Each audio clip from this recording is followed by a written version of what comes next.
ये जितनी भी संपत्ति हमने यहाँ पे एकत्रित करी है ना, घर मकान दुकान पूंजी गाड़ी, ये सब कुछ महाराज लोगों को भगवान ने इतना वैभव दे दिया। आप जानते होंगे लाखों लाखों रुपए के तो इत्र आते हैं, छोटे से इत्र 2-2, 5-5 लाख रुपए के ला करके रात में एक किसी सज्जन ने इत्र की शीशी रखी कि सुबह उठ करके महाराज उस इत्र को लगाऊंगा, लेकिन बहुत महंगा इत्र तो खरीद लाया पर कल सुबह उठ पाऊंगा कि नहीं इसकी बात उसे मालूम नहीं। बोले तानी रही चांदनी सुहानी रही सी फूल, इतर फुलेरन की शीशियां पड़ी रही। क्या हुआ? बोले पड़े रहे जेवर धरे रहे उपटन सब, पड़े रहे जेवर धरे रहे उपटन सब, महल के माहर सब सुंदरी खड़ी रही।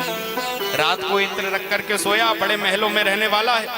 बोले पड़े रहे जेवर धरे रहे उपटन सब, महल के माही सब सुंदरी खड़ी रही। क्या हुआ? बोले खेल गयो खिलाड़ी, खेल गयो खिलाड़ी और मिलाए गयो धूरी माही, सोनी एक खोपड़ी मसान में पड़ी रही, सोनी एक खोपड़ी मसान में पड़ी रही।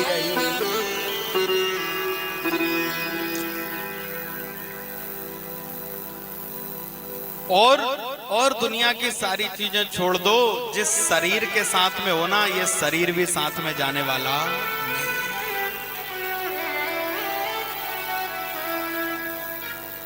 हम देखते हैं समाज में महाराज जब इस पिंजरे से जीव निकल करके चला जाता है तो कौन होता है साथ? बोले साथी हैं मित्र जल गंग बिंदु पान तक, हमारे साथी। बोले साथी हैं मित्र जल गंग बिंदु पान तक, पत्नी चलेगी तो केवल मकान तक। बिल्कुल हमारी पत्नी पे पूरा भरोसा होता है ना, उस पत्नी के लिए लिखा है कि पत्नी चलेगी तो केवल मकान तक, इसने ही सब चलेंगे, इसने ही सब चलेंगे जल बिंदु पान तक। जितने हमारे रिश्तेदार स्वजन परिजन सब हैं वो घाट तक चले जाएंगे साथ में लेकर राम नाम सत्य है। बोले अरे कोई नहीं है, मेरा बेटा तो है। तो कहा बेटा भी हक निभाएगा तो बस अग्निदान तक। बेटा कब तक? बोले अग्नि देने के बाद कपाल क्रिया कर देता है बेटा, अपना हक पूरा किया। इसके बाद क्या होगा? इसके बाद कौन तेरे साथ जाएगा? तो कहा इसके तो आगे भजन ही है साथी, राम के भजन बिन अकेला रहेगा, 2 दिन का जीवन मेला रहे। सब लौट करके वापस आ जाएंगे, वो खोपड़ी शमशान में पड़ी रहेगी। इसलिए छोटा सा जीवन मिला है महाराज, लड़ाई झगड़ा बैर ईर्ष्या इन सब का त्याग करके आपस में अपनों के साथ मिलकर रहने में ही भलाई है।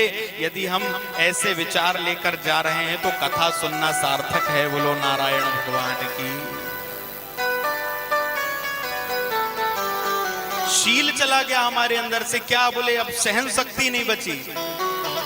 कैसा समय आ गया महाराज। आजकल देखो समाज में आपको हर कहीं सुनने को मिल जाएगा, छोटे छोटे बच्चे अभी 16 साल 18 साल 22 साल 24 साल के बच्चे महाराज जरा सी कुछ लड़ाई झगड़ा हुआ नहीं कि बोले क्या हुआ, बोले महाराज ट्रेन के सामने जाके कूद गए। सहन शक्ति बची नहीं। क्या हुआ? बोले रस्सी बांध के फांसी लगा ली।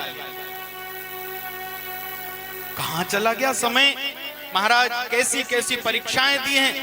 हमारे यहाँ इतिहास उठाकर देखें, आध्यात्मिक ग्रंथों को उठा करके देखें कि कितनी विकट परीक्षाएं हुई, और उन परीक्षाओं, यही तो मनुष्य जीवन है। संघर्ष, सुख दुख, महाराज, ये झंझटें सबके जीवन में आती हैं, लेकिन आजकल के बच्चों के अंदर सहन शक्ति, सहनशीलता बची ही नहीं।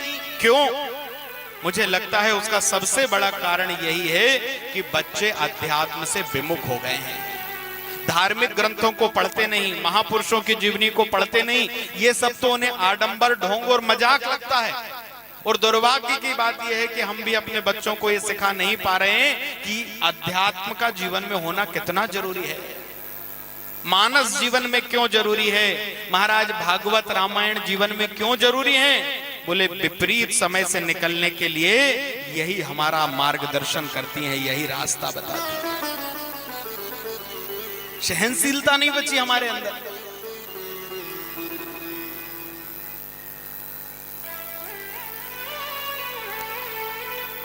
सने सने परिवर्तन होता चला जा रहा है महाराज। गुण, बोले मनुष्य के अंदर यह गुण होना चाहिए कि चाहे कितनी ही विपरीत परिस्थिति क्यों ना आ जाए, लेकिन जीवन में कभी मुस्कुराना बंद मत करो, हमेशा प्रसन्न रहो अंदर से, अंतरात्मा से।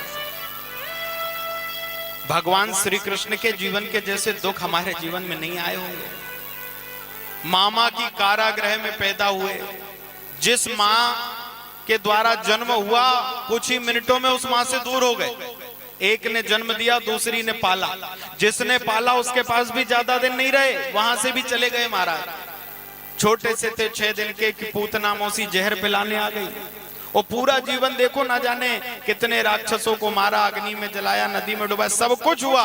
लेकिन आप पूरे सारे समस्त ग्रंथों को, पुराणों को उठाकर देख लें, कभी आपको ऐसा सुनने नहीं मिलेगा कि भगवान माथे पर हाथ रखकर बैठे हैं कि अब क्या करूं महाराज, टेंशन में है, रो रहे हैं। नहीं, इतने बड़े बड़े संकट जीवन में आए, लेकिन हमेशा हमेशा प्रभु नरलीला करने आए तो मुस्कुराते ही रहे। मनुष्य मात्र को यह संदेश दिया है कि चाहे जीवन में कितनी ही विपरीत परिस्थिति आ जाए, कितना ही कठिन समय आ जाए, लेकिन प्रसन्न रहना मत छोड़ो, सदैव मुस्कुराते रहो। यह भी भगवान की एक भक्ति है। संकट टल जाएगा, कुछ समय के बाद फिर अच्छा समय आ जाएगा महाराज, हमेशा प्रसन्न रहो, श्रेष्ठ कर्म करो। परिस्थिति चाहे जो भी आ जाए, पर कर्म गिरना नहीं चाहिए, काम गलत ना हो जाए कोई, इसका ध्यान रखना बहुत जरूरी है। और ये 4 चीजें जिसके अंदर होती हैं, विवेक विचार से महाराज, जिसके अंदर त्याग की भावना हो, शील हो, गुण हो, और जिसके कर्म निंदित ना हो, ऐसे व्यक्ति को महाराज समाज में पद, प्रतिष्ठा, सम्मान, धन, वैभव, यह सब कुछ मिलता है। ये एक श्रेष्ठ मनुष्य की पहचान है।